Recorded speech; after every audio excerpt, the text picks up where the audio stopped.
Hello, everyone, and I'm really delighted to welcome today a very special guest, Dr. Norman Shealy. Um, he is pioneering life work in mind-body wellness. It's really too long to list, but here are some highlights. Dr. Shealy trained as a neurosurgeon, and is one of the world's leading experts in pain management and energy medicine. He is the founding president of the American Holistic Medical Association and president of Holos Energy Medicine Education. Norm published over 300 works, including 29 books, most recent of which is Living Bliss. So, Norm, welcome Well, to it's Lifespan wonderful Seminar. to be with you. Thank you for inviting me. A pleasure. So, could you please explain to our viewers the underlying premise Yes, of Living Bliss? basically, back in the early 70s, I began subspecializing in the management of chronic pain. Patients who had failed mostly conventional surgery and then conventional drugs and then conventional psychiatry. And that led me into biofeedback and acupuncture and autogenic training and a wide variety of energy medicine approaches. In the last decade, in the early 90s, I was invited to go to the Ukraine to study what they call microwave resonance therapy. And basically, they had demonstrated that human DNA resonates at 54 to 78 billion cycles per second. And that we never lose those frequencies as long as we're alive. But what we lose is energy. In other words, it's as if you went from a 100-watt bulb to a 25-watt bulb coming out of our DNA. And they showed that by putting a billionth of a watt of these frequencies, 54 to 78 billion cycles per second, to specific acupuncture points, they could essentially recharge the battery. Well, I found that Americans were not interested in microwave. They thought they were being nuked or cooked. So I call it gigatons because giga just means billions of cycles. And of course, those frequencies at a billionth of a watt per centimeter square are very safe. And as I began working with them, I developed 5 circuits. It came to me intuitively, as all my discoveries have. Each of these with a very specific purpose. It started actually because at the time I went over to the Ukraine, I was already looking at how do we rejuvenate DHEA. Now, DHEA was discovered, dehydroepiandrosterone, in the mid-50s. There's so much of it in the body, so much more than any other hormone. Oh, we didn't pay much attention to it for 50 years. And then I said, well, maybe there's a reason why we've got so much, but it turns out that the average person by age 30 has lost 10% of what they had at age 25. And by age 80 has lost 90% of what they had at age 30. And low levels of DHEA are associated with every known psychological, emotional, physical, chemical disease. Every one of them.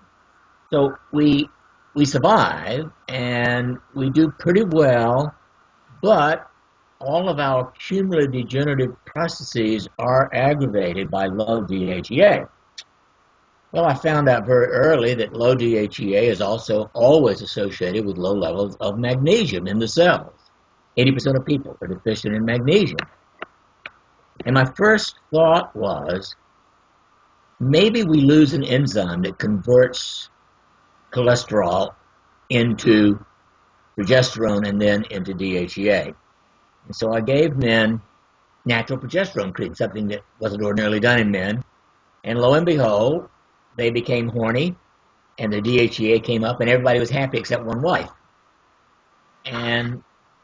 But even though it raised DHEA an average of 60%, the average male was running somewhere like around 200 instead of 750 to 1250, which was the ideal level.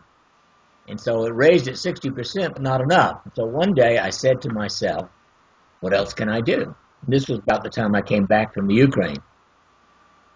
And what I suddenly knew was that if we were to stimulate certain points on the body with these frequencies, 54 to 78 billion cycles per second, it would raise DHEA. And Or how do indeed you it did. apply it on the skin? Maybe a tablespoon, maybe a teaspoon or two, I don't measure. Rub it together, put it on my buttocks and pull up my shorts. You can put it anywhere on the skin, except you won't want to put it on hairy skin because it wouldn't get to the skin. And you don't want to put it on your face because if it got in your eyes, it would sting. But any other part of the body is fine. And I was low in magnesium, and my only symptom was muscle pain after playing racquetball. And I was playing racquetball 5 days a week, so I had a lot of muscle pain. Once I learned about magnesium, I don't have muscle pain as long as I rub on a little lotion every day.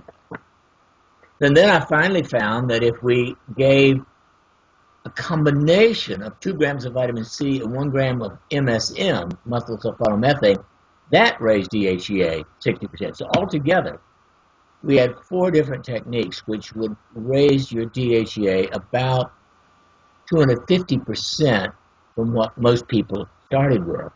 Very good. And then I began to get these other circuits in the body. The next one that came was what I call the ring of, well, the first one was ring of fire, because essentially DHEA is your fire energy. The next one was ring of air, and it turns out that air raises both neurotensin, which is a neuroleptic, and oxytocin. And it turns out, as I began to discover the relationship to oxytocin, that 100% of all emotional disorders, from autism, ADHD, all the way up to schizophrenia, are associated with low levels of oxytocin. So we have an epidemic, and I had already seen, in talking to thousands of people around the country, as well as my patients, that about 80% of people are not happy. And the reason they're not happy is something happened in the first 7 years of life, or the first 7 years, 9 months of life, from the time of conception to age 7, it made the person feel unwanted or not valued or not accepted, etc. And so they develop poor self-esteem. And that leads to all of these problems, from autism, ADHD, depression, anxiety. And it turns out that if we stimulate the 13 points that raise or stimulate the ring of air, it does raise oxytocin significantly and phenomenally helpful in 80% of people with depression and anxiety. There's not a drug in the world that comes close to it. All of this then began to put together in my mind the major problems that we seem to suffer with in our society. And that went then to the other 3 rings or circuits that I discovered. Water, which raises aldosterone if it's low. It doesn't do anything if you have a normal level of aldosterone, which is good. But aldosterone is involved in high blood pressure. It's involved in edema, congestive heart failure, pretty serious, digestive problems with heart congestion, if you will. Then I got the ring of earth, which raises calcitonin. Now, the most common cause of death in the people over the age of 80 is a fractured hip from osteoporosis. And that's from a deficiency in calcitonin. Calcitonin also is stronger than any other chemical produced in the body for pain control. It's 40 to 60 times as powerful as morphine. Then finally, I got the ring of crystal, which reduces free radicals 80%. Nothing else anywhere that I've found over the last 20 years reduces free radicals nearly this well. And actually, in 2006, I had a book come out called Life Beyond 100. I was all excited about this because I thought, well, if people would do just fire, earth, and crystal, it would prolong life significantly because it would stop a lot of degenerative processes. It turns out that I learned that Freud the fraud, the man I think who's contributing more harm to the human race than any other physician in history, had one concept that is close. A lot of people have a death wish. I went around to 42 cities, and here, a couple of hundred people come to hear me, and they were angry at the idea of living to be 100, let alone beyond 100. And I suddenly realized it began to tie all this together with the low oxytocin, the low self-esteem. And the problem with electrical stimulation was that to do the 3 circuits, it would take you an hour a day. And people just aren't willing to do even 20 minutes for one circuit, let alone an hour a day. So I decided, well, maybe we can bathe the whole body in these frequencies. So I created a mattress, 2 inches thick, in the center of which is one pure copper screen, just like a window screen, but pure copper, on which we scattered a pound of crushed sapphire crystal. Wire comes out, goes to Tesla coil. When that's activated, it actually produces these frequencies, human DNA, 54 to 78 billion cycles per second, at a billionth of a watt per centimeter square and about 2 feet deep, which is just what you need. And so we've had 34 people who've been involved in this, and using that an hour a day, which they can do at night while they're asleep, does raise DHEA an average of between 3 and 4%.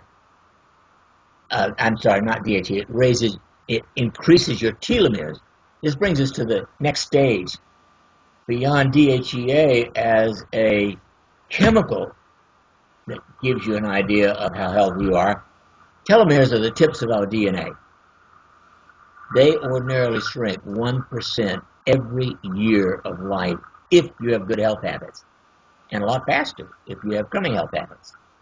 So we found that, healthy people would, by using this at least 5 days a week or 5 nights a week for an hour, would increase their telomeres. But you can't take it with you. It's like a small mattress. And so 3 years ago, I suddenly had the idea, well, there's got to be a better way of stimulating these acupuncture points. And I began to think about essential oils. I've actually done a little bit of work earlier with essential oils just for intuition, put together back almost 15 or more years ago, one that we call Intuit, which seems to enhance one's ability to detach and be intuitive. So we made 5 different oils, one for each of the circuits. So energetically, the oils that would increase fire energy, earth energy, air energy, etc. And they worked just as well as electrical stimulation. And it turns out that you only need about 30 seconds to put on 13 acupuncture points with the oils, compared to 3 minutes for each pair of electrodes, or 21 minutes to do it with electricity. So for the last several years, we've been working just with that. And, interestingly, I've always said you can have sex in public square if you know what to call it. And I don't have an oval office, so I called it transcutaneous acupuncture, and that was acceptable to the scientific community. Now, I'll mention why these points, because I've done acupuncture since the mid-60s. Your inherited life chi, or energy, is in the kidney. Kidney 3 is the strongest kidney point in the body. So that's your inherited genetic life energy. Then conception vessel 2, the pubic bone, that's for the gonads, the testes or the ovaries. Conception vessel 6 is just below the belly button. That is one of 3 points for the adrenal glands. Then if you reach around an inch to either side, opposite the belly button, but an inch to either side, that's bladder 22. That's the other 2 points for the adrenal glands. Then you come up to a point just below, there's a bump on everybody's chest. As you come down over the front of your chest, there's a bump at the second rib. And just below that is conception vessel 18. That is the thyroid point. A very important point for many, many people who have a lot of hypothyroidism. Then there's a point on the wrist called master of the heart 6, just below the wrist there. You just come down over the bones. And then the 2 points here I call the Frankenstein points, because that's where in the movie, just below the mastoid, you come down below the mastoid, between the big muscle in the front and the one in the back. That's large intestine 18. And finally, top center of the head above the ears. This is a window of the sky point, which allows body, mind, and soul to meet. And of course, governing vessel 20, this one, is right over the pineal, which controls the pituitary. So this particular circuit is for the entire hypothalamic pituitary endocrine axis. And we've got clinical evidence that it helps diabetic neuropathy, migraine, and rheumatoid arthritis. Modest benefit, 70% of people with depression, 70% of people with chronic back pain. These are all fire energies. The ring of air is very different. It starts out at the tips of the big toe, right where your toes meet. If this was my big toes, it would be right at the very tip of the fingernail or toenail. And then it comes over the top of the foot to liver 3, which is strong liver energy point. Comes up the sides of the calves all the way up outside the shin bone, stomach 36. Then, and this is very important, I realized as I was getting this particular circuit, it's the very bottom of the spine, and that is the beginning for Kundalini rising. The energy comes all the way up the spine, but it splits and goes through and comes out on the upper chest, under the collarbone, lung 1, goes up under the clavicle of the side of the neck, and comes out halfway across the back of the skull, gallbladder 20, comes over, meets the line coming up from the tailbone, governing vessel 16, and again, they all meet at governing vessel 20. Stimulating that point is the one that raises oxytocin. And that's the one, there's a part of me that thinks we need to spray this potential essential oil that I call Air Bliss over the whole world, especially in Congress. No, I gotta say, I'm really fascinated by you talking about intuition and how so many ideas, you talk about medical intuition and how so many of your insights come to you intuitively. We here at Lifespan Seminar teach really that by accessing our innate intuition, we access universal intelligence. Because after all, we are made of the energy and matter that makes everything in the universe. Are actually evaluated J.B. Rhine's work at Duke University when I was an undergraduate at Duke way back in the early 50s. And I thought, well, it's kind of interesting that people can, pick out cards correctly or control the throw of dice. But why not use something practical? And in 1972, I was invited to go to the first big meeting that I knew about at the Edgar Cayce Foundation, the Association for Research and Enlightenment in Virginia Beach. And although I've always, I think, been pretty intuitive in my discovery of dorsal column stimulation and transcutaneous electric nerve stimulation, came before I realized that I was really doing it only intuitively. But that week that I spent in Virginia Beach, I had my first out-of-body experience. Seems to have opened me much more to the intuitive process, so that I began to have episodes where I would, one night I found myself talking to 15 different voices.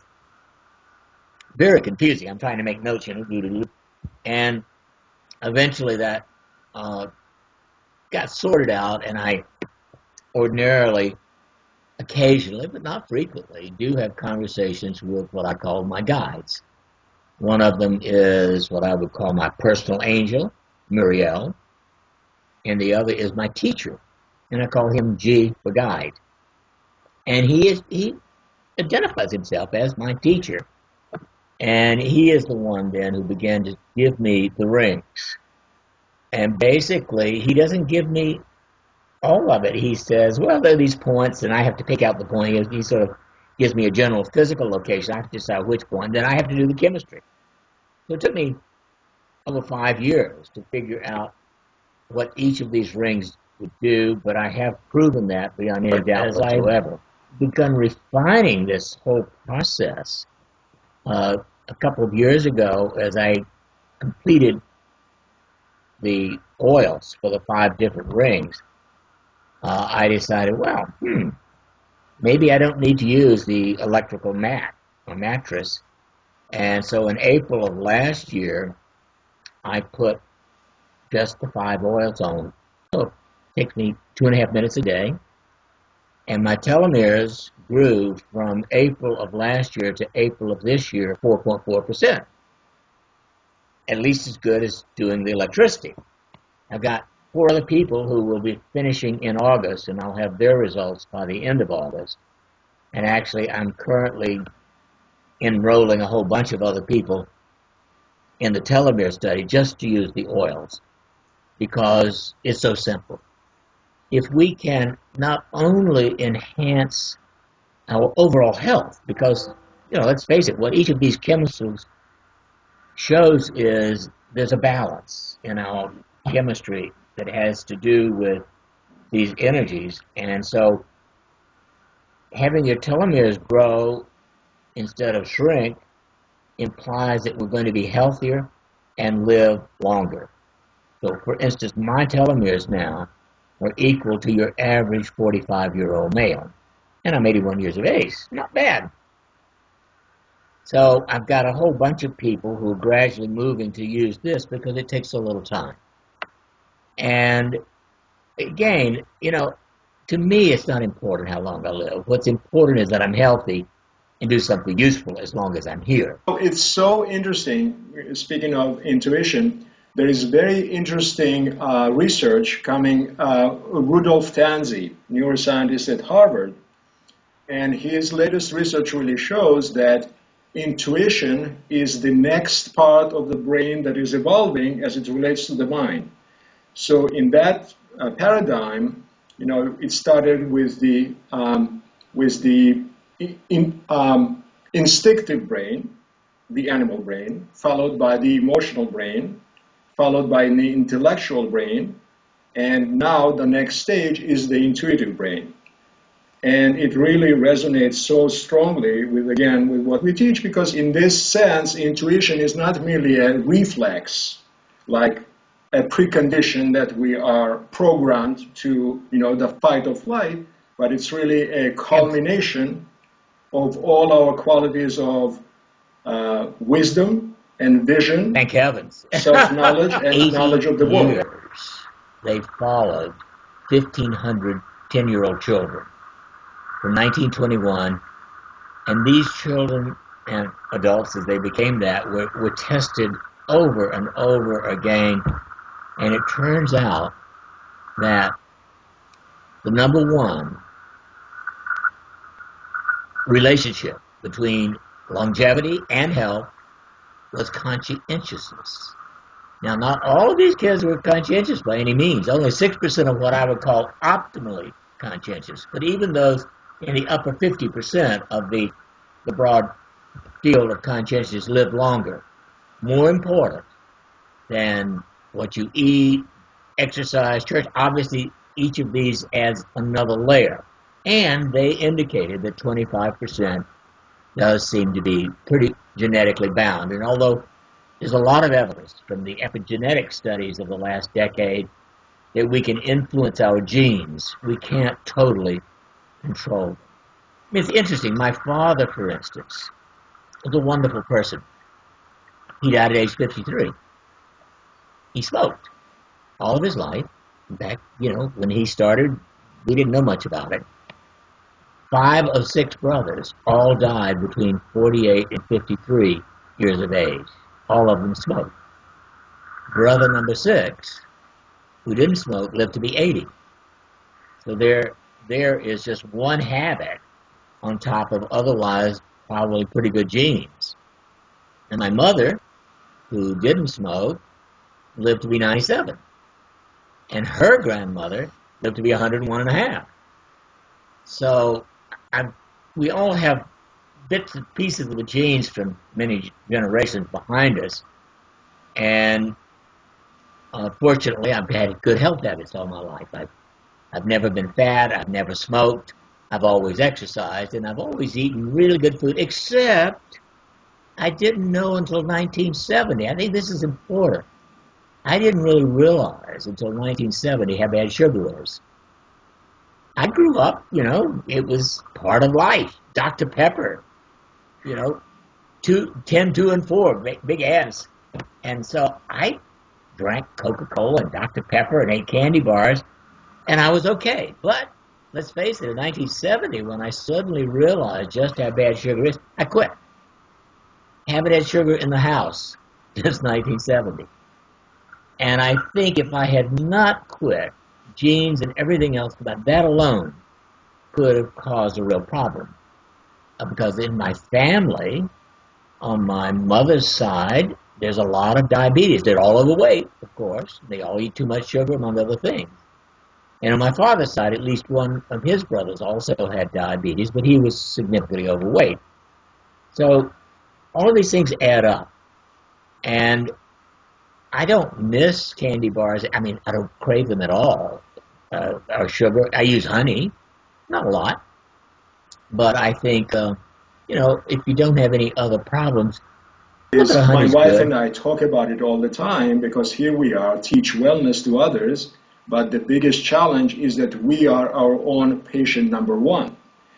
And so, you know, because how can you really teach with authority others if you don't practice it yourself? So I have in the last 3 weeks, just like you described sugar, I cut out all this salt in my diet. I always loved salt. I love the spice. But I've also had, because of my genetic predisposition, I had borderline high blood pressure.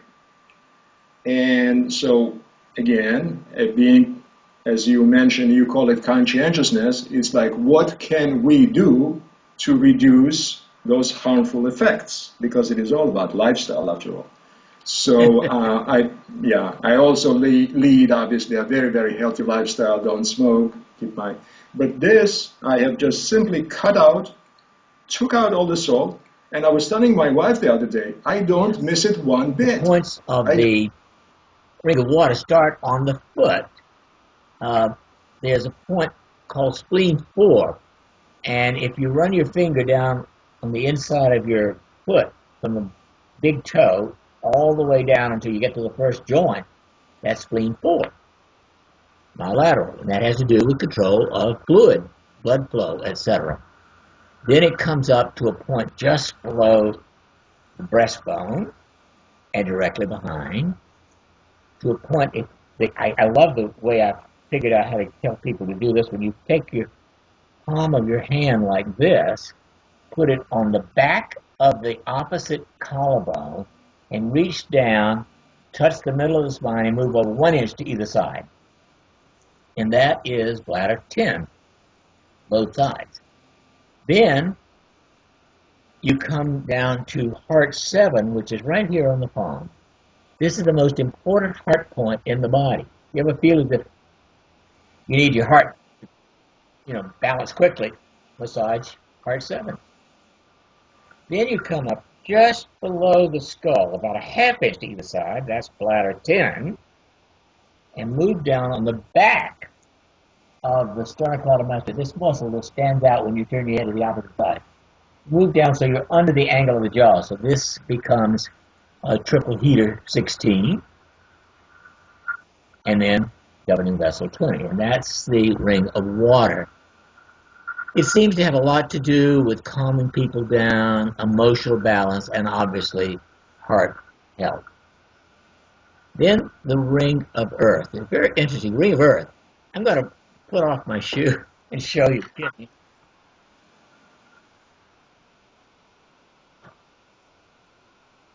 Kidney 1, right here. It's the only acupuncture point on the sole of the foot. It'll go under the big ball of the foot, right there between the big toe and the next toe. I love it. Kidney 1. Then it goes outside behind There the we kidney go. bone. That's bladder 60. Then it comes directly behind the knee, right in the center. Right in the center of that. Then it moves up on the back part of the collarbone. You go out behind the collarbone as far as you can go, and that is large intestine 16 on both sides. You come over opposite Right the top behind it. of your Adam's or Eve's apple, right into this big hole between the larynx and the sternocleidomastoid muscle. That's stomach 9. Then you go down the front of the muscle that turns your head to the opposite side, so you're below the angle of the jaw, and that's small intestine 17.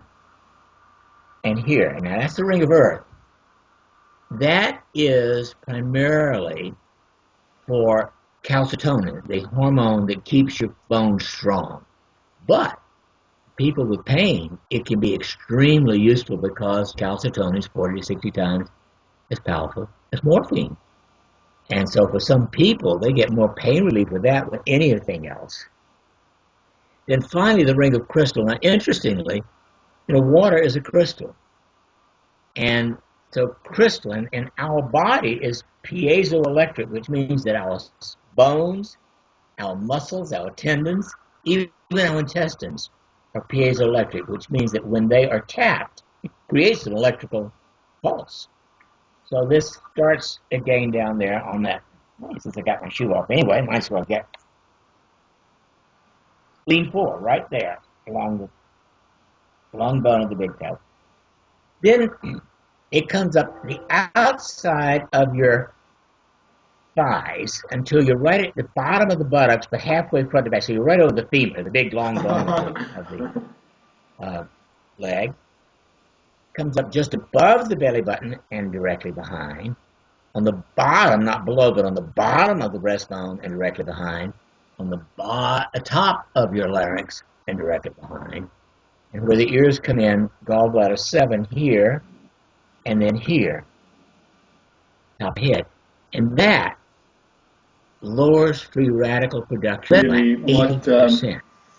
What resonates the most is how practical it all is, really. Applying it, because that's also, for us here, and for me personally, really, we are doing here cutting edge science about intuition and cosmology and epigenetics and superstring theory to really understand the wonderful, intelligent, well-balanced system that is us, that is we, that is the mind-body energy, that we all inhabit. But yet, it's very important for us and for me, it's very practical in everyday life. With something that comes back really to what you're talking about, a lot of people who have not learned how to deal with stress and have learned how to deal with I'm okay because God does not create junk, go through life not being happy and therefore not taking responsibility on a day-to-day basis for everything that they do. See, I think the number one human drive is to help other people. And in fact, my original subtitle of the book, Living Bliss, was to be Doing Good to Self and Others. But Hay House changed it to Major Discoveries Along the Holistic Path, which is another good title. But I believe the number one need of people is to help other people. On the other hand, if they don't feel good about themselves, they don't have the energy to do it. And so I founded or endowed a chair of conscientious psychology at Missouri State University here in Springfield. And they're looking, the search is on, for a chair. But the purpose in this is for somebody to do research over and over and for the next 50 years, how do we take the people who aren't conscientious, who are not personally responsible, and help them enjoy the result of becoming conscientious?